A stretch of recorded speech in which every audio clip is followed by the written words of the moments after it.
Relocating to the wrong city can be one of the most expensive mistakes you'll ever make. If you're thinking about relocating to Kenosha, Wisconsin, there are a few things that you need to know before packing your bags, because missing even one of them can cost you time, money, or even your peace of mind. Hi, I'm Chad Scott, your local Kenosha Realtor. I help people every single week, just like you, relocate to Kenosha, buy their first house, or invest in a property. If you want honest advice on your next move or just want to chat, give me a call or shoot me a text. My number is 262-331-1621.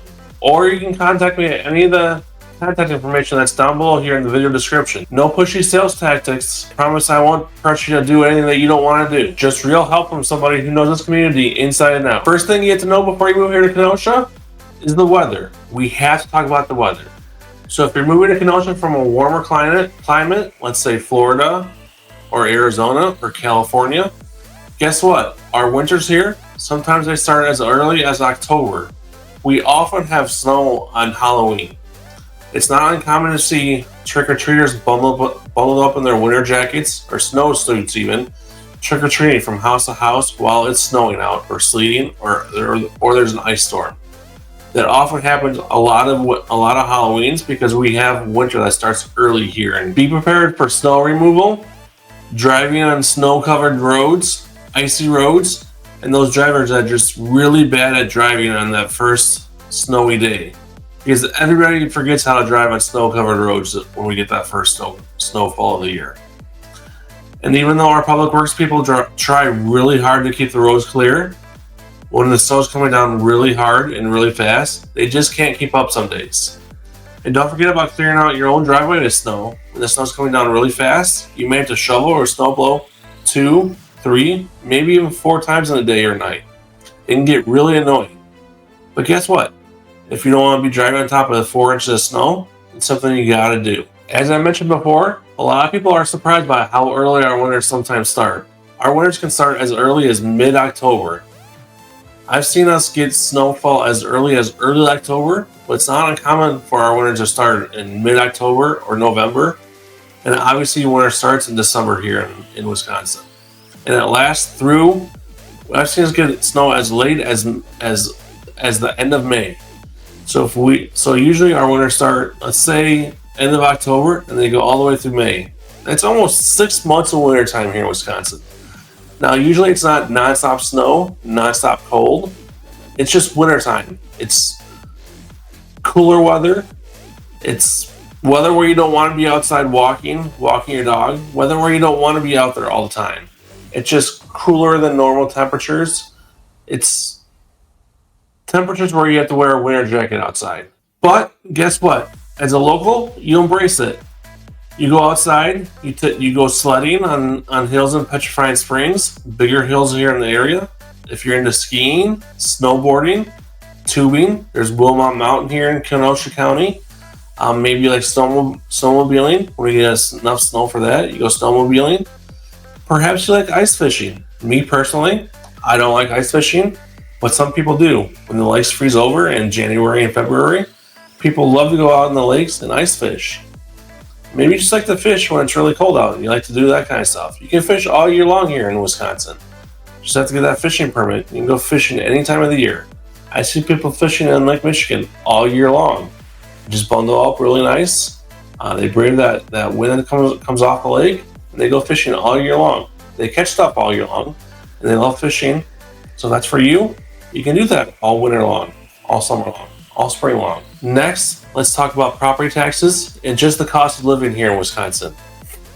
While Wisconsin is not the cheapest state to live in, it is by far not the most expensive state to live in. Property taxes here in Wisconsin are by far a lot cheaper than our neighbors to the south here, Illinois. I have a lot of clients that moved here from Illinois just for the cheaper property taxes and the cheaper cost of living. Wisconsin has a far cheaper cost of living and a lot cheaper property taxes than Illinois and a lot of other states across the country.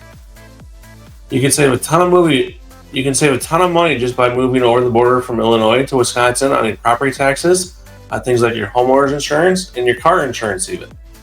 Wisconsin, like I said, is not the cheapest state, but by far we're not the most expensive state. Location. A lot of people just love Kenosha for its location. Kenosha is obviously located between two major cities, Milwaukee and Chicago. If you happen to be one of those people that still works from home, maybe you have to go to the office a couple days a week, and your office is in Lake County, Illinois, or Milwaukee, or maybe Chicago, but you don't want to pay those higher property taxes of Illinois, and you want to live here in Wisconsin for the cheaper property taxes, but you still have to commute to work a couple days a week, Kenosha may be a perfect opportunity for you. Because Illinois is a short commute from Kenosha, or even Milwaukee is a short commute from Kenosha. Just hop on I-94, which is just down the road here from my house, and just down the road from downtown Kenosha. It's not a very far drive. And it's a quick 30, 45 minute, maybe an hour drive down to downtown Chicago. And you're at work. Maybe you and your spouse commute in opposite directions. Maybe you work in Milwaukee and your spouse works in Chicago. You guys travel in different directions. You can't decide on which job to live closer by. Well, live in the middle. Kenosha is almost directly in the middle of both cities. So if you live in Kenosha, you can go to your job in Milwaukee, and your spouse can go to their job in Chicago. The commute is about equal distance to both jobs, and you're both equally happy / equally miserable. I don't know which one it is. When I worked in Chicago and I lived here in Kenosha, some days I was happy because I had the cheaper property taxes, the cheaper cost of living, but I still had to commute, so I was also equally unhappy. Kenosha also has metro train that comes up to Kenosha, downtown Kenosha. So if you do happen to work in Chicago or the suburbs, any of the suburbs between here and Chicago, you can also hop on the metro train and just take that directly to Chicago. It goes all the way downtown Chicago. Just jump on the metro train, and just take that all the way down. It's not very expensive. It takes you all the way down there. You don't have to drive. Just park your car and have somebody else do the driving for you. Kenosha's neighborhoods vary widely. That's why you need a neighborhood expert like me to help you pick the best neighborhood. You need to choose the right neighborhood that has the right vibe for you, the right school for you, and the right commute for you, either to school, to work, or maybe just the right commute to family or friends or wherever you're commuting to. For example, if you buy a house in Kenosha's Allendale neighborhood that's downtown by the lake, it has a very different feel from if you buy a house in Strawberry Creek that's out by the interstate, on the other side of the interstate. It's a very different feel from both neighborhoods. Strawberry Creek is a very much newer neighborhood. They have upscale houses. Those houses are typically $600,000, $700,000 plus houses, whereas Allendale is a very much older neighborhood. It was built in the 30s, 50s, 70s. Some of those houses. It is a tree-lined street, and it's by the lake. Where Strawberry Creek is not by the lake. Strawberry Creek also has a golf course part of it, and it's an HOA community, whereas Allendale is not an HOA community. So it totally depends on which neighborhood you want to live in. Maybe you don't want to live in Kenosha at all. Maybe you'd rather live in Pleasant Prairie, a suburb of Kenosha. Maybe you'd rather live in Somers, to the north of Kenosha. Maybe you'd rather live out in the county, say Salem or Paddock Lake or Bristol.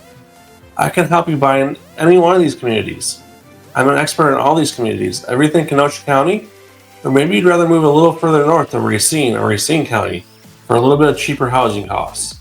Let's have that discussion, and let's make that decision together. Education options. Kenosha Unified School District is full of top-rated schools.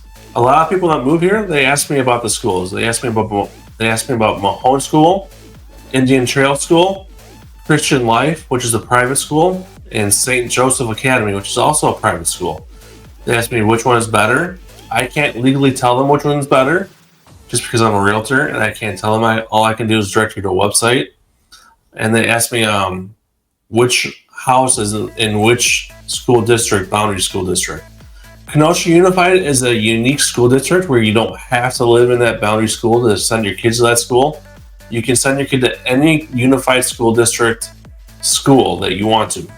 You just have to fill out a form for the unified and tell them that you're going to send your kid to a different school. You just have to drive them to and from school if there's no busing available. But in addition to the unified school district, there's also colleges here in Kenosha. We have Carthage College and we have UW Parkside, both right here in Kenosha. Both are top-rated universities. that a lot of people come from all across the country and even the world to attend. And we also have Gateway Technical College here. It's a two-year university where a lot of people go to start their college career and either get technical trade schooling at, or just get their prerequisites out of the way and then transfer to a 4-year school. All 3 colleges are great. All 3 colleges are here in Kenosha, and I've visited all 3 colleges. I love them both, or I love them all. And if you have any questions about any of the colleges, I would love to tell you more about them. So let's talk a little bit about the community and local culture here in Kenosha. So Kenosha is considered a big, small town. Kenosha has about 100,000 people here in the city, but we do a lot of community and local events. We have the harbor market throughout the spring, summer, and a lot of the fall. It's downtown Kenosha. That's by the harbor, by the lake, downtown Kenosha, which is kind of like a farmer's market. There's all kinds of food, different vendors that show up there. They sell all kinds of different products. If you want it, it's probably sold there. There's fruits, there's vegetables, there's arts, there's crafts, there are food trucks there.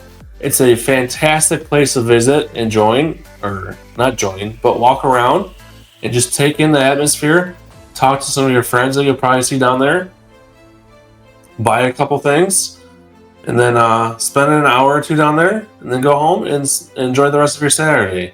It's every Saturday. I believe it starts in May and runs through October. Outside, and then they do it in the inside event in the winter. They've held the inside event in different places, so I'm not entirely sure where the inside event is every year. But Kenosha also does local parades. They do a lot of community events put on by both the city and local small businesses. If you're looking for something fun to do in Kenosha, just check out Facebook, check out the local events section. Almost everything that's done in the community is put on Facebook. Most events are done for free, and there are a few events that you may have to pay a small entry fee, but those entry fees are usually $5, maybe $10. And if you do have to pay an entry fee, those entry fees are usually going towards the cost of like entertainment, so they usually have some kind of live band or something that's playing there. And it's well worth the cost. The things that are put on here in Kenosha, around Kenosha, downtown Kenosha, and other parts of Kenosha, and Pleasant Prairie and Summers, they're lots of fun and something to do. And now that we're in March and going to May, there's something to do almost every single day of the week and weekend. Weekends are jam-packed with things to do. There's so many things to do around Kenosha that you can't possibly do them all because there's just so many events and things going on almost every single day. And a fun story, I actually helped one family that moved here from Chicago. They bought a house here last year. On closing day, we were doing our final walkthrough, and we were walking through their house, and we came out, and their neighbors were actually outside. Their neighbors actually waved and said hi to them. And they're like, "Oh my God, Chad, our neighbors actually waved and said hi to us." I said, "Yeah, most neighbors here in Kenosha area actually wave and say hi to you." We're actually a really friendly bunch here in the Kenosha area. We like to get to know our neighbors and get to know each other and help each other out whenever we can. He said, "That's such a breath of fresh air. Our neighbors in Chicago, we hardly knew their names, and they would never even look at us. They lived in a neighborhood similar to the neighborhood they bought in here in Kenosha, and it was kind of sad that they never even knew their neighbors' names when they moved out." But that's just the kind of community feel that we have here in the Kenosha area. Neighbors know neighbors. Neighbors help each other out whenever they can, for the most part. And it's just a very tight-knit community feel in almost every single neighborhood here in the Kenosha area. So briefly, let's touch on the real estate trends. I'm shooting this video in March of 2025, and right now we're in a very strong seller's market. It looks like that throughout 2025, we're going to stay in a very strong seller's market. Houses that are priced at, I'm going to say $300,000 and under, are selling really, really quickly. They are getting multiple offers, and they are selling it in definitely 48 hours and under. If they're priced right and they're move-in ready, they're selling super fast. If you are in that price range of definitely $200,000 to $250,000, those houses are flying off the market. They are not staying on the market for very long. Even if they need a little bit of work, those houses are still flying off the market. They're going crazy. That is where almost every single buyer is at right now. Is they're in that $200,000 to $300,000 price range. So those houses are just going like wildfire. So if you are a buyer that's coming in the housing market in 2025 and you have a pre-approval for that $200,000 to $300,000 price range, definitely start looking. Don't get discouraged. Have your realtor help you craft the perfect offer. There are things that you can put in your offer and make your offer more appealing to the seller without waiving your contingencies, without not protecting yourself. You can still protect yourself as a buyer. You can still do your home inspections. You can still put your contingencies in there to protect yourself as a buyer.